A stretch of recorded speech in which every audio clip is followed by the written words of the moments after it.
ওম তৎসৎ। শ্রীমদ্ ভগবদ গীতা। এখন এ সময় শুভক্ষণ, শুভ মুহূর্ত।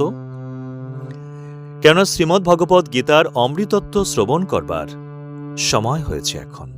এই শুভক্ষণে, শুভ মুহূর্তে ভগবানের সকল ভক্ত শ্রোতাবৃন্দকে নমস্কার, সুপ্রভাত। আজ পাঠ করব শ্রীমদ্ ভগবদ গীতার 14 অধ্যায়, অর্থাৎ গুণত্রয় বিভাগ যোগের আজ 4র্থ পর্ব। অনেকেই বিগত পাঠগুলোতে আপনারা শ্রবণ করেছেন এবং আমরা জেনেছি যে 3টি গুণ, মানব প্রকৃতির যে 3টি গুণ, সত্য, রজতম, এই 3টি গুণ মানব প্রকৃতিকে কিভাবে বন্ধন করে সে আলোচনা করতে গিয়ে অনেকেই প্রশ্ন তুলেছেন যে এই গুণগুলিকে আলাদা আলাদাভাবে আলোচনা করলে খুব ভালো হয়। তো সে বিষয়ে আজকের আমরা সত্যগুণ সম্বন্ধে বিশেষভাবে আমরা আলোচনা করব। এই সত্যগুণ মানবকে কিভাবে বন্ধন করে এবং এই সত্যগুণের লক্ষণগুলো কি কি, সত্যগুণ এর বিকাশ হলে আমাদের চিত্তে কি কি ভাব জাগ্রত হয়, কি কি স্বভাব জাগ্রত হয়, কি কি লক্ষণ প্রকাশ পায়। তো সেসব বিষয় নিয়ে আমরা আজকে আলোচনা করব। তো এই আলোচনার পূর্বে আমরা পূর্বের বিষয়গুলো সম্বন্ধে একটুখানি জেনে নেব। দেখুন, এই অধ্যায়ের প্রথম পর্বেই ভগবান শ্রীকৃষ্ণ অর্জুনকে বলেছিলেন যে সকল জ্ঞানের শ্রেষ্ঠ হল ব্রহ্মজ্ঞান, এবং এই ব্রহ্মজ্ঞান লাভ করে পূর্বকালের মণিগণ দেহবন্ধন হতে মুক্ত হয়ে পরম সিদ্ধি বা মোক্ষ লাভ করিয়াছেন। এখন এই ব্রহ্মজ্ঞানটি কি? ব্রহ্মজ্ঞান যাকে লাভ করতে পারলে আমরা ভগবানকে লাভ করতে পারবো, পরম সিদ্ধি লাভ করতে পারবো, মোক্ষ লাভ করতে পারবো। তো ব্রহ্মজ্ঞান হল পরমেশ্বর পুরুষোত্তমের যে জ্ঞান, অর্থাৎ প্রকৃতি এবং সেই পরমেশ্বর পুরুষোত্তম কিভাবে এই জগতের বিবিধ জীব রূপে তিনি আবির্ভূত হয়েছেন। তাহলে মনুষ্য রূপে, জীব রূপে তিনি আবির্ভূত হয়েছেন। তাহলে আমাদের এই দেহ প্রকৃতির মধ্যে, এমনকি দেহ প্রকৃতি এবং আত্মা, এই দুই নিয়ে তো আমরা। তাই পরমেশ্বর পুরুষোত্তমের যে জ্ঞান তা হলো প্রকৃতি এবং পুরুষের জ্ঞান। তিনি দেহ প্রকৃতি, আবার তিনি আত্মা বা পুরুষ। তো দেহ প্রকৃতি এবং আত্মা এই দুই নিয়েই হলো জীব। তো যিনি প্রকৃতি এবং পুরুষ এই দুইয়ের ঊর্ধ্বে, যিনি প্রকৃতি এবং পুরুষকে নিয়ন্ত্রণ করছেন, তিনি পরমেশ্বর পুরুষোত্তম। তিনি জ্ঞাতা রূপে, ভক্তা রূপে তিনি পুরুষ, অর্থাৎ সেই পরমেশ্বর পুরুষোত্তম আত্মা রূপে আমাদের মধ্যে আছেন এবং এই আত্মাই সবকিছু জানেন, অন্তর্যামী। আমাদের দেহ প্রকৃতির মধ্যে কি ঘটছে না ঘটছে, কি চিন্তা, কি ভাবনা আমাদের মধ্যে ঘটছে তা তিনি জানেন। তিনি জ্ঞাতা এবং তিনি আমাদের দেহ প্রকৃতির যে সুখ বা দুঃখ তিনি তা ভোগ করছেন, তাই তিনি পুরুষ। তো জ্ঞাতা রূপে পরমেশ্বর পুরুষোত্তম আমাদের দেহ প্রকৃতিতে জ্ঞাতা রূপে, ভক্তা রূপে তিনি পুরুষ, আবার তিনি সৃষ্টি রূপে, ক্রিয়া রূপে তিনি প্রকৃতি, অর্থাৎ দেহ প্রকৃতি দ্বারা কর্ম হয়। তো প্রকৃতি এবং পুরুষ ভগবানের দুটি বিভাব মাত্র। তাই পরমেশ্বর ভগবানকে সমগ্র রূপে জানতে হলে তাহাকে এই প্রকৃতি এবং পুরুষ এই দুই ভাবই তাকে জানতে হবে। এই প্রকৃতি এবং পুরুষের যে জ্ঞান, সেই জ্ঞানই হলো ব্রহ্মজ্ঞান এবং এটি হলো সমগ্রের জ্ঞান বা সকল জ্ঞানের শ্রেষ্ঠ। তাই পূর্বকালের মণিগণ এই প্রকৃতি এবং পুরুষের জ্ঞান লাভ করিয়াই সংসার বন্ধন হইতে মুক্ত হইয়া পরম সিদ্ধি বা ভগবানের সাধর্ম লাভ করিয়াছেন, বা ভগবত ভাব প্রাপ্ত হইয়াছেন, বা ভগবানকে লাভ করিয়াছেন। এখন পরের শ্লোকে ভগবান বললেন যে এই ব্রহ্মজ্ঞান লাভের জন্য যাহারা জ্ঞান, কর্ম এবং ভক্তি যোগের দ্বারা যাহারা আমার স্বরূপতা, অর্থাৎ ভগবানের যে স্বরূপতা, যাহারা আমার স্বরূপতা, আমার ভাব প্রাপ্ত হইয়াছেন, অর্থাৎ আত্মার যে স্বরূপতা, আত্মার যে ভাব প্রাপ্ত হইয়াছেন। কারণ দেহ প্রকৃতি তো জড়, আত্মাই তো চেতন। তো যাহারা আমার স্বরূপতা, অর্থাৎ আত্মার স্বরূপতা বা আত্মার ভাব প্রাপ্ত হইয়াছেন, তো প্রলয়ের পর নতুন সৃষ্টিকালে তাদের আর জন্ম হয় না। প্রলয়কাল অর্থাৎ এই 4টি যুগ, সত্য, ত্রেতা, দাপর, কলি, 4টি যুগ 1000 বার আবর্তিত হলে যে সময় হয় সে দীর্ঘ সময়কে বলা হয় এক কল্প। এই সময় হচ্ছে ব্রহ্মার একটা দিন এবং এই সমপরিমাণ সময় হলো ব্রহ্মার এক রাত্রি। তো কল্প শেষে ব্রহ্মা নিদ্রিত হন, তখন প্রলয় হয়। তো প্রলয়কালে, প্রলয়ের পর আবার যখন নতুন সৃষ্টি হয়, ব্রহ্মার নিদ্রার পরে তখন কিন্তু তাকে আর জন্মগ্রহণ করতে হয় না, যিনি ভগবানের ভাব প্রাপ্ত হয়েছেন, ভগবানের স্বরূপ লাভ করেছেন।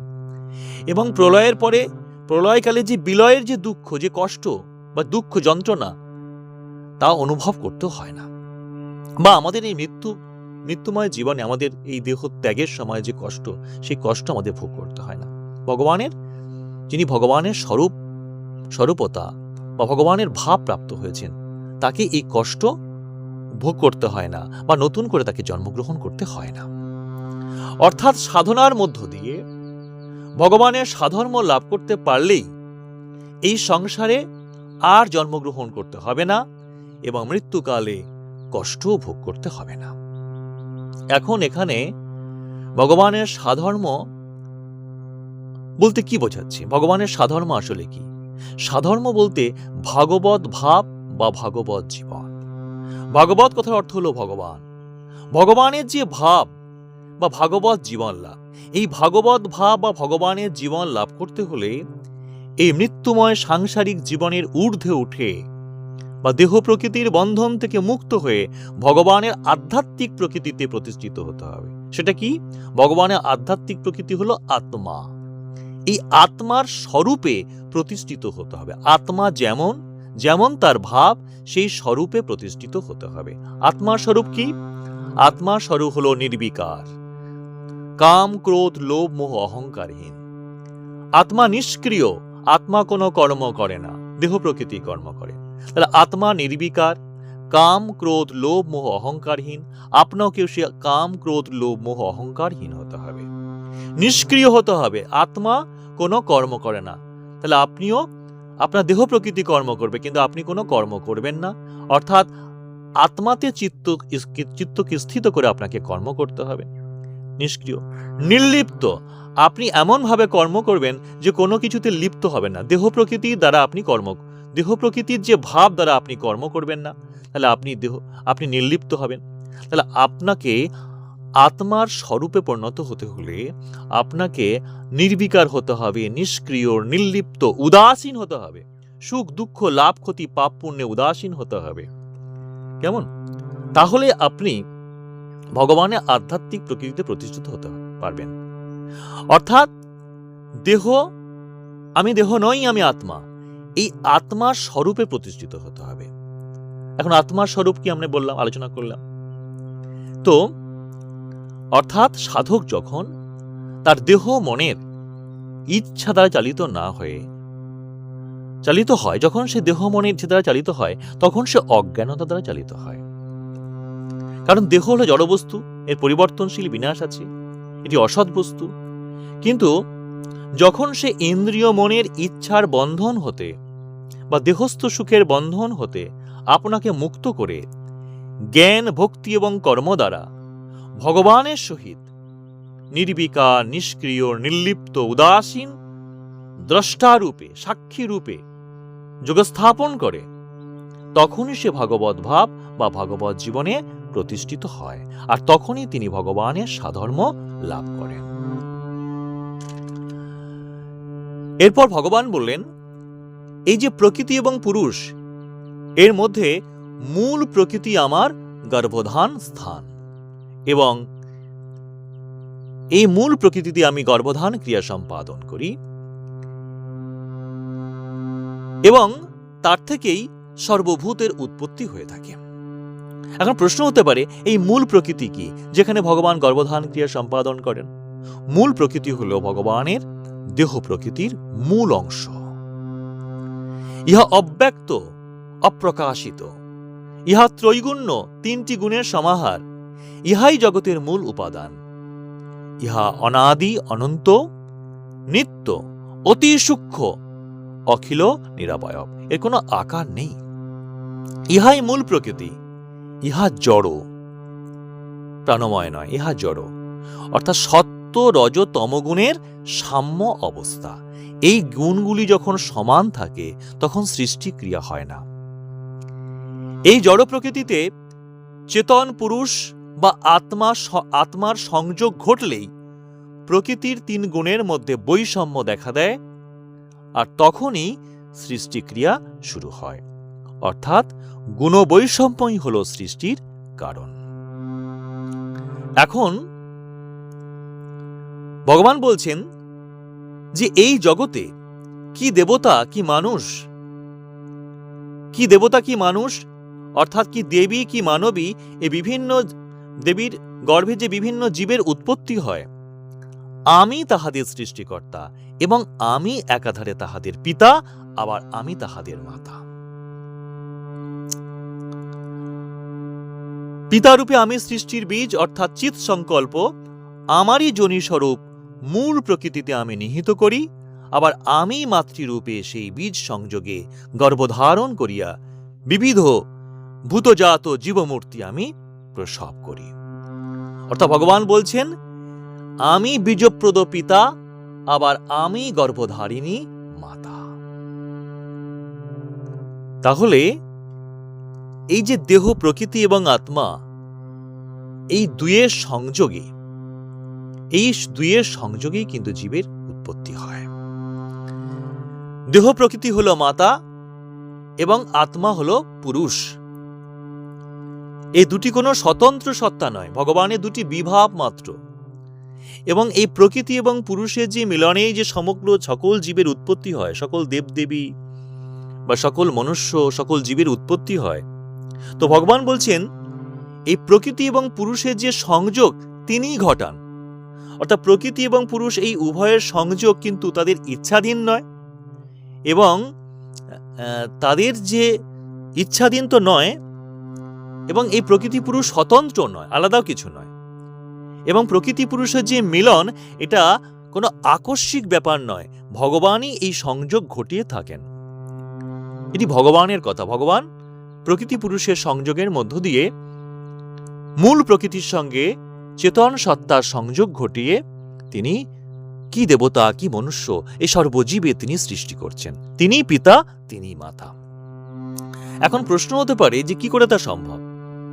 এখন বিজ্ঞান বলছে এই যে নারী পুরুষের মিলনের মধ্য দিয়ে যে বিবিধ জীবের উৎপত্তি হয়, তৎসম্বন্ধে বিজ্ঞানীরা বলছেন, জীববিজ্ঞানীরা বলছেন যখন মাতৃ জঠরে যখন শুক্রাণুর সঙ্গে ডিম্বাণুর যে মিলন হয়, সেখানে দেখেছেন অনুবীক্ষণ যন্ত্র দিয়ে তারা দেখতে পেয়েছেন যে অসংখ্য শুক্রাণু যখন সেই জঠরে প্রবেশ করে, যখন ফার্টিলাইজেশন হয় বা নিষেক ঘটে বা মিলন হয় ডিম্বাণুর সাথে, সেই সময় বিজ্ঞানীরা বলছেন যে প্রায় 250 মিলিয়ন শুক্রাণু 250 মিলিয়ন ডিম্বাণুর সঙ্গে সংযোগ ঘটে।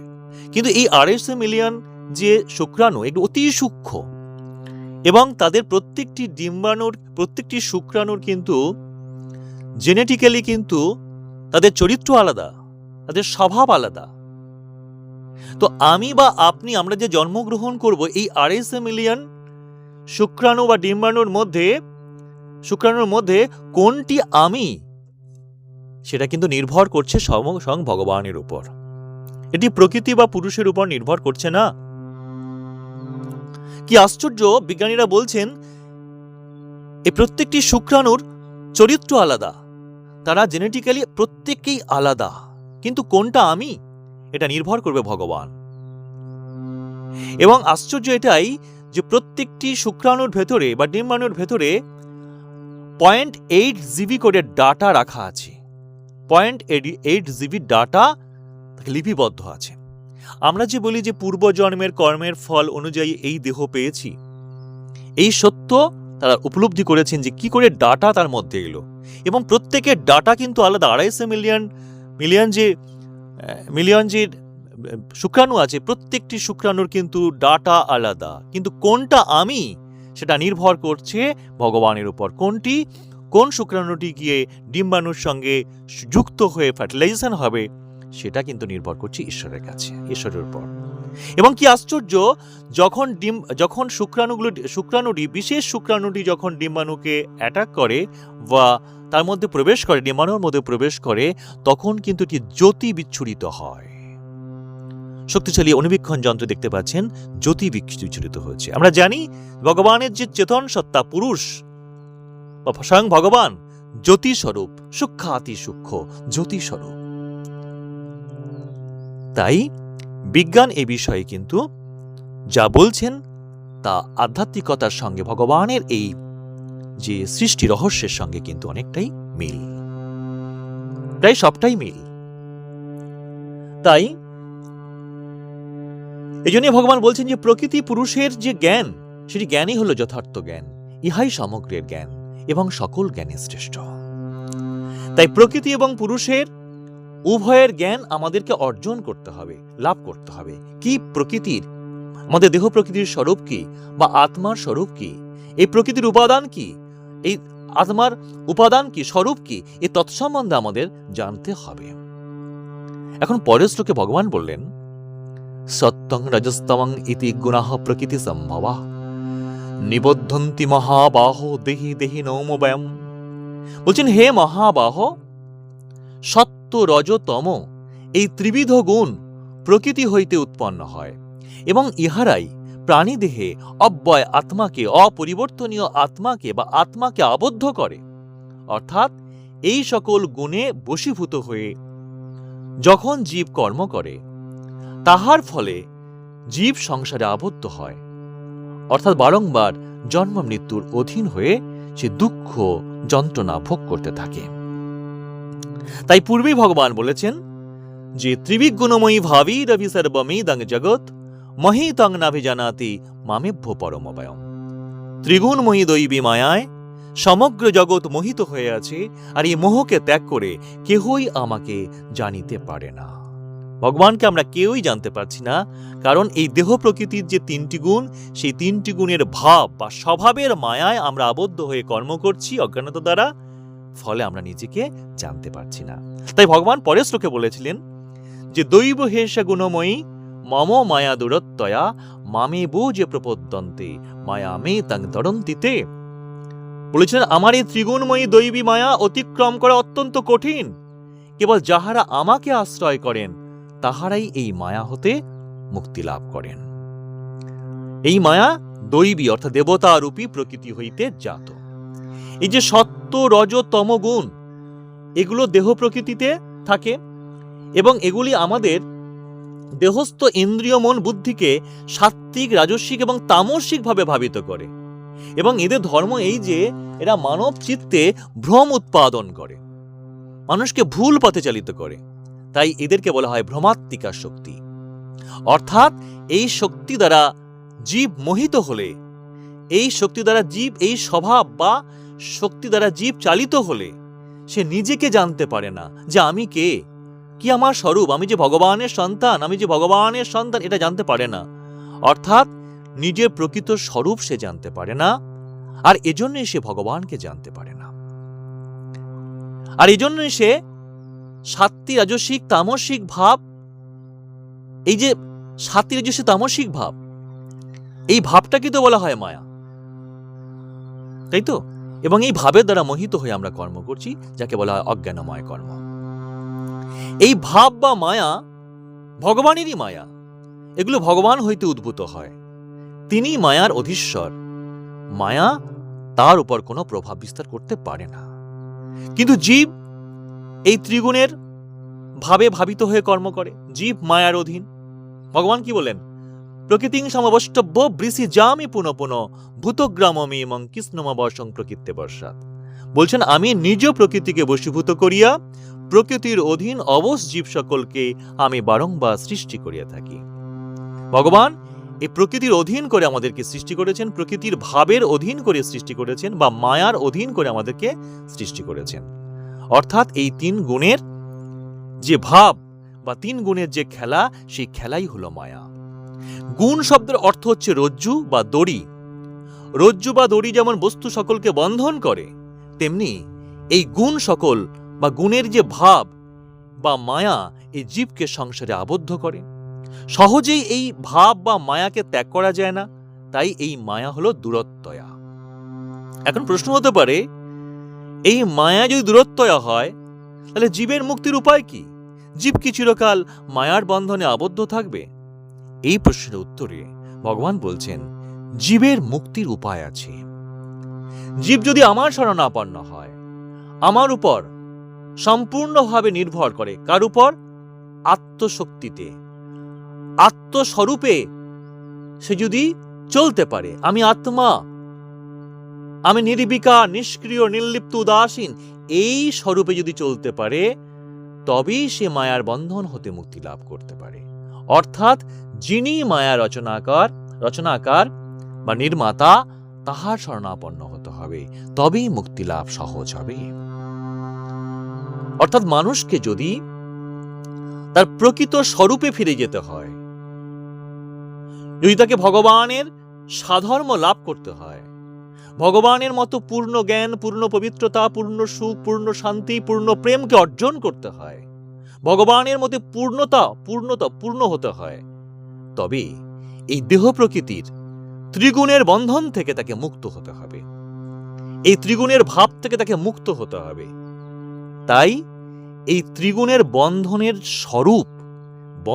যে স্বরূপ, ত্রিগুণ যাকে যেভাবে বেঁধেছে, সেই বন্ধনের স্বরূপ না জানলে কিন্তু মুক্তি লাভ করা সহজ হবে না।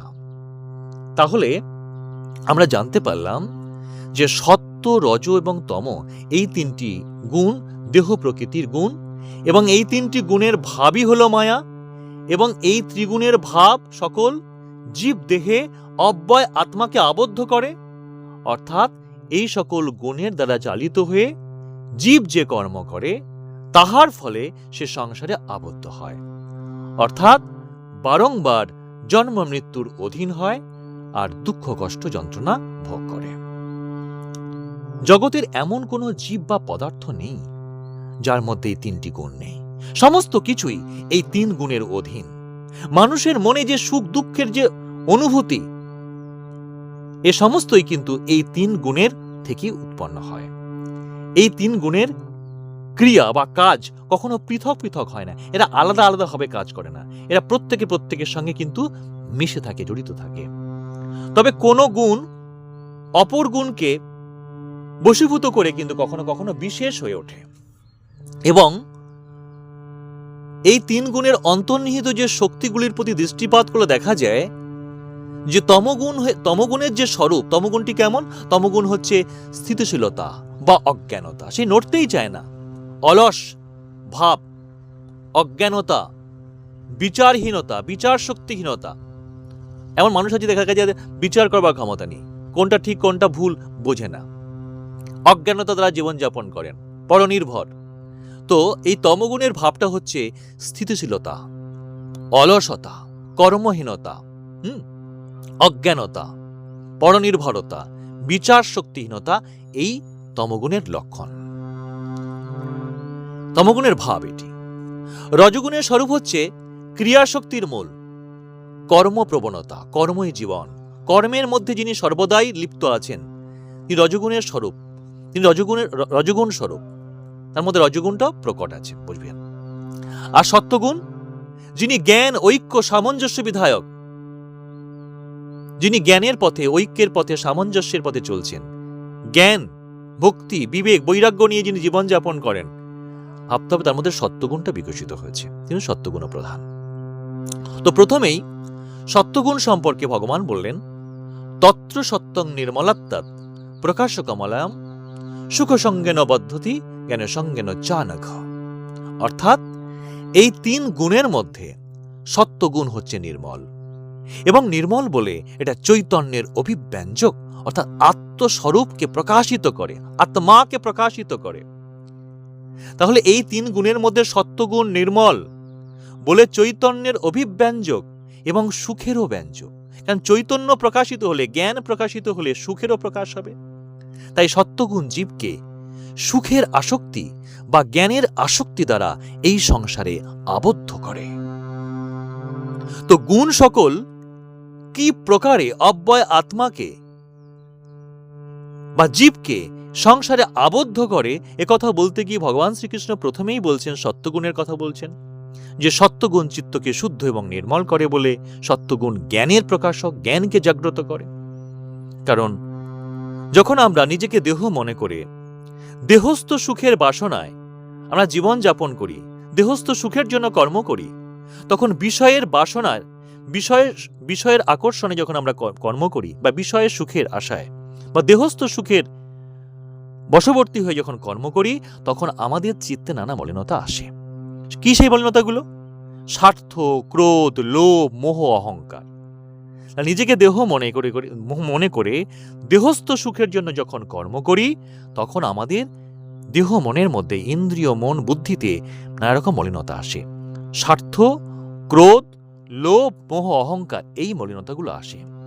আমাদের দর্পণ স্বরূপ মনে এগুলো পতিত হওয়ায় আমরা চৈতন্য স্বরূপ আত্মাকে আমরা উপলব্ধি করতে পারি না, আমরা আত্মস্বরূপ উপলব্ধি করতে পারি না। তাই তো?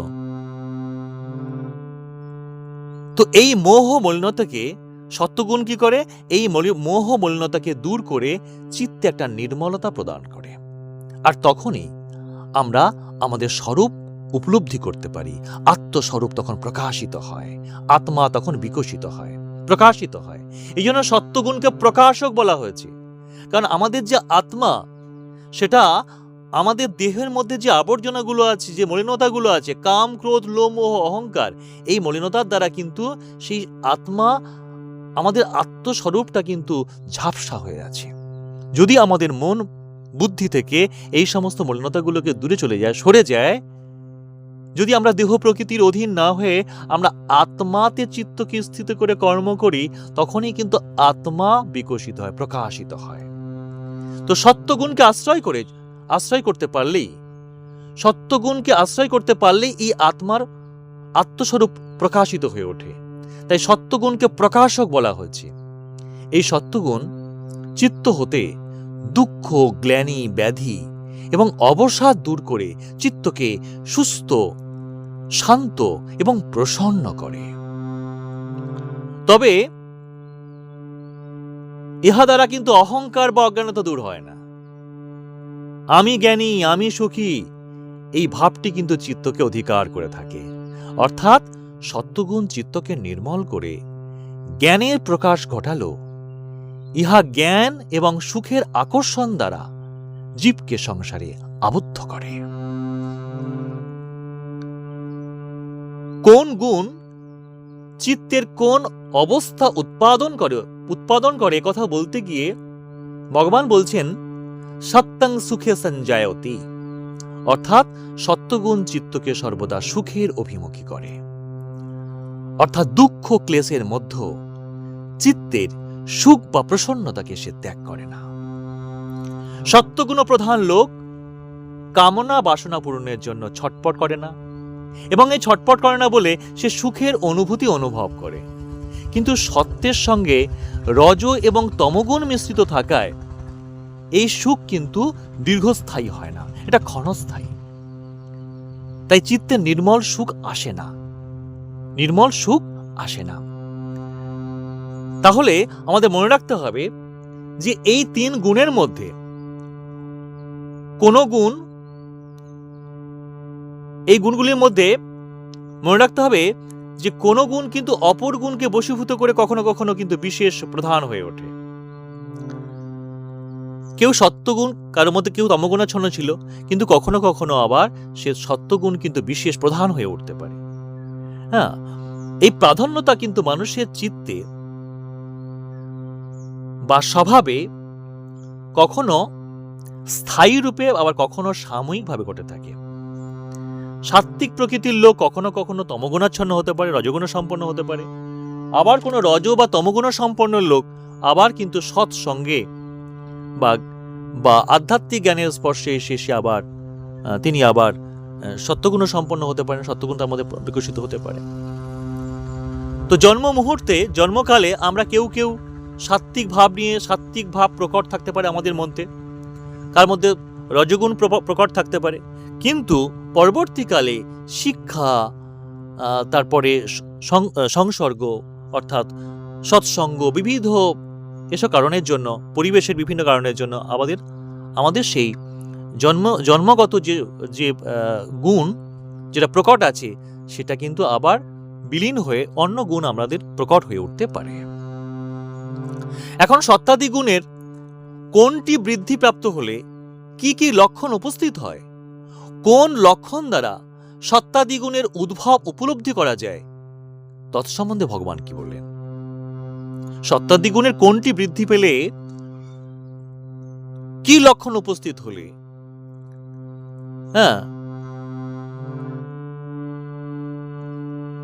কোন কোন লক্ষণ উপস্থিত হলে বোঝা যায় যে সত্যগুণ বিকশিত হয়েছে, সত্যগুণ আমাদের শরীরের মধ্যে প্রকট হয়েছে।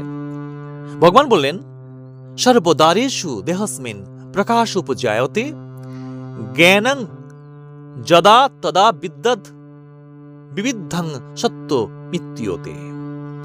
অর্থাৎ ভগবান বলছেন, যখন চক্ষু কর্ণাদি ইন্দ্রিয় সমূহের ভিতর দিয়া আধ্যাত্মিক জ্ঞানের আলো আমাদের অন্তঃকরণে প্রবেশ করে, অর্থাৎ আমাদের অন্তঃকরণ বলতে আমাদের মন, বুদ্ধি, চিত্ত এবং অহংকারের মধ্যে প্রবেশ করে, তখনই সেই জ্ঞানের আলোয় আমাদের মন, বুদ্ধি, চিত্ত অর্থাৎ অন্তঃকরণ বৃত্তিগুলি সজীব, জাগ্রত এবং প্রকাশময় হয়ে ওঠে। আর তখন আমরা এই সকল জ্ঞানের দ্বার দিয়ে কোনো বস্তুর যথার্থ স্বরূপ আমরা উপলব্ধি করতে পারি, যে প্রত্যেকটি জিনিসের মধ্যেই তো ভগবানের সেই মূল সত্তা আছে, সৎ বস্তু আছে।